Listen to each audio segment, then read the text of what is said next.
Alpes 1, l'invité de la rédaction.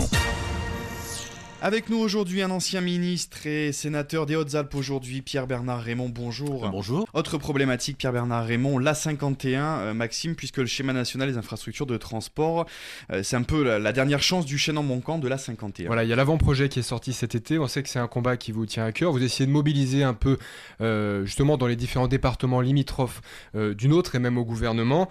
Cet avant-projet-là va être étudié par les parlementaires, il y a encore un peu de chemin à parcourir, mais c'est la dernière chance pour la 51, puisque c'est les orientations pour les 30 ans à venir. Depuis la publication de cet avant-projet, est-ce que ça a bougé ? Nous rencontrons, il faut le dire, de vrais obstacles. Le premier obstacle, c'est l'administration.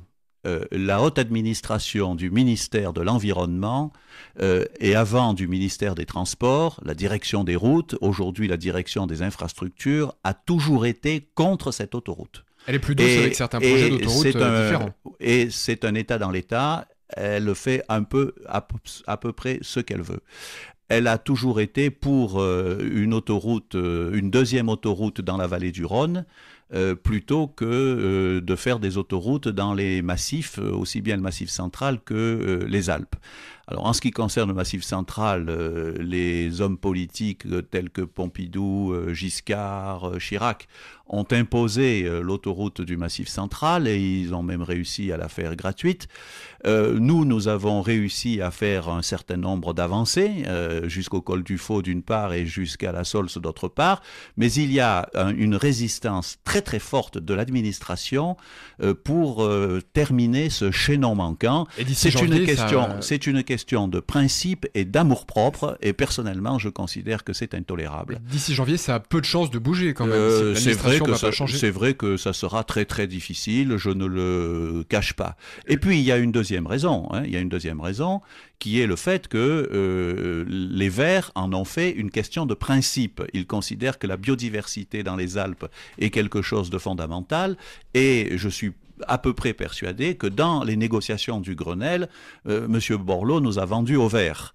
D'autre part, j'ajoute aussi que ça serait mieux si les Hauts-Alpins étaient unis, si tout le monde poussait dans le même sens et si au niveau des citoyens ça bougeait un peu plus. Mais on a un peu l'impression que c'est trop tard quand même, qu'on a raté une occasion par le passé. Non, c'est jamais trop tard. Tant que la décision définitive n'est pas prise, ce n'est pas trop tard. Et personnellement, je me battrai jusqu'au bout. Est-ce que vous misez sur le remaniement ministériel par exemple pour faire avancer vos idées ? Ça pourrait être une nouvelle donne stratégique effectivement, dans un sens ou dans l'autre, et je vous avoue que j'attends effectivement le remaniement ministériel. Et pourtant, vous êtes reçu dans les différents cabinets à Paris depuis un certain temps. Absolument. On a l'impression que ça bouge pas. Ne serait-ce que la semaine dernière, j'ai été reçu par le conseiller de Nicolas Sarkozy pour les infrastructures. J'ai été reçu par le ministre Borloo, entretien d'ailleurs au demeurant fort courtois. Mais des entretiens qui n'amènent à rien. Dans le style de M. Borloo. Mais pour l'instant, je n'ai pas la concrétisation de cette très bonne ambiance. Il y a un certain ras-le-bol. Est-ce que vous êtes prêt à jeter votre carte UMP si ce projet ne passe pas ? Oui, je l'ai dit déjà 100 fois. Il est clair que lorsque la décision deviendra officielle et définitive, si elle n'est pas positive, je quitterai non seulement le groupe UMP du Sénat, mais le parti et la majorité. Est-ce que vous ne vous trompez pas de combat au moment où, par exemple, le tunnel sous le Mont-Genève pourrait voir le jour ? Mais ça n'a rien à voir. Je suis pour le tunnel du Mont-Genève. Mais vous mettez toutes vos forces dans la 51. Entre nous, je suis pour le tunnel du Mont-Genèvre, à condition qu'à la sortie du tunnel, il y ait une autre voie ferrée que celle que nous connaissons. Dans 30 ans, il y aura un TGV qui frôlera le massif des Alpes du Sud au nord, le Lyon-Turin, qui roulera à 360 km/h. Il y aura un TGV au sud qui ira jusqu'à Nice, qui frôlera aussi le massif des Alpes du Sud, qui ira à 360 à l'heure. Et nous, on continuera à rouler à 60 à l'heure entre Briançon et Marseille. Est-ce que c'est tolérable ? Dans les prochains mois, Et qu'allez-vous puis, faire ? ça n'a rien à voir. Le tunnel, c'est en direction de l'Italie, alors que l'autoroute, c'est en direction de Grenoble et de l'Est de l'Europe. C'est quand même inimaginable que l'on ait des gens qui partent de Genève et qui aillent à Marseille et qui soient obligés pendant 100 km de rouler à 50 à l'heure entre Grenoble et Gap. Donc ça ne bouge pas. C'est une ineptie. Ça ne bouge pas ou peu pour le désenclavement. Qu'allez-vous faire dans les prochaines semaines ou les prochains mois ? On a l'impression que vous avez utilisé toutes vos cartouches. Je suis certainement en train train d'utiliser, vous avez raison, mes dernières cartouches. Mais je ne veux pas me reprocher de ne pas les avoir toutes utilisées. Et vous savez, il y a beaucoup d'autoroutes en France où il a fallu 20 ans, 25 ans. Vous savez, quand on a fait Grenoble-Valence, c'était après 23 ans d'opposition. Donc j'irai jusqu'au bout. Un mot sur l'intercommunalité de Gap. La ville de Gap, la capitale douce, a de nouveau échoué dans son projet d'intercommunalité. Elle devait rentrer dans celle de la vallée de l'Avance. Est-ce que les obstacles d'hier sont les mêmes qu'aujourd'hui? Comment vous avez perçu un peu ce processus et cet échec? Moi, je crois à l'intercommunalité. Et j'ai publié un projet de réforme des intercommunalités du département des Hautes-Alpes visant à passer de 20 à 5 intercommunalités.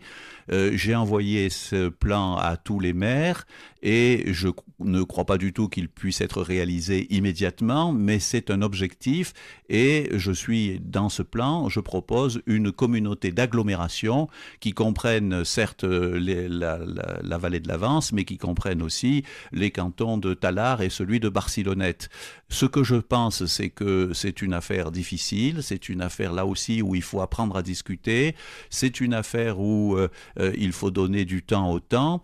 Et je crois aussi que c'était un petit peu hasardeux de le faire avant les élections cantonales, parce qu'il y a des arrière-pensées politiques dans tout ça. Pierre-Bernard Raymond, très rapidement, un dernier dossier. Le Loup, vous avez évoqué cette phrase « sanctuarisation des alpages ». Grosso modo, on peut nous comprendre le Loup, non. Est-ce que c'est pas un peu extrême comme réflexion ? Je ne pense pas. Tous les articles qui paraissent chez vos confrères de la presse écrite, je les envoie systématiquement à Madame Jouanneau et au ministre de l'Agriculture pour leur faire sentir que c'est pas une discussion de salon, c'est pas se réjouir de voir des loups sur les pages glacées des magazines, c'est la vie et l'avenir de l'élevage dans les Alpes. Donc c'est une affaire sérieuse. Malheureusement, vu de Paris, c'est vu du 16e arrondissement. Un peu comme la 51. Oui, absolument. Parce que effectivement, M. Borloo m'a parlé de la 51, mais on l'attend toujours d'ailleurs dans le département. Il est jamais venu voir de quoi il parlait. Donc c'est un gros problème, vous savez, que d'essayer de faire comprendre à Paris exactement ce que nous sommes et ce que nous voulons. Cet amendement alors pour la sanctuarisation. Sur la sanctuarisation, ça veut dire quoi?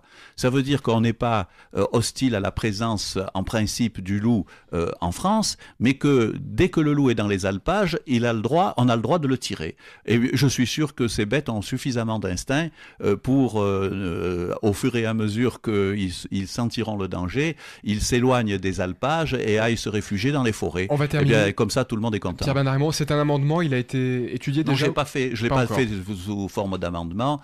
J'ai écrit aux deux ministres concernés et qui étudieront après. Voilà, et chaque année, un de mes collègues diminue les crédits des associations écologistes pour financer les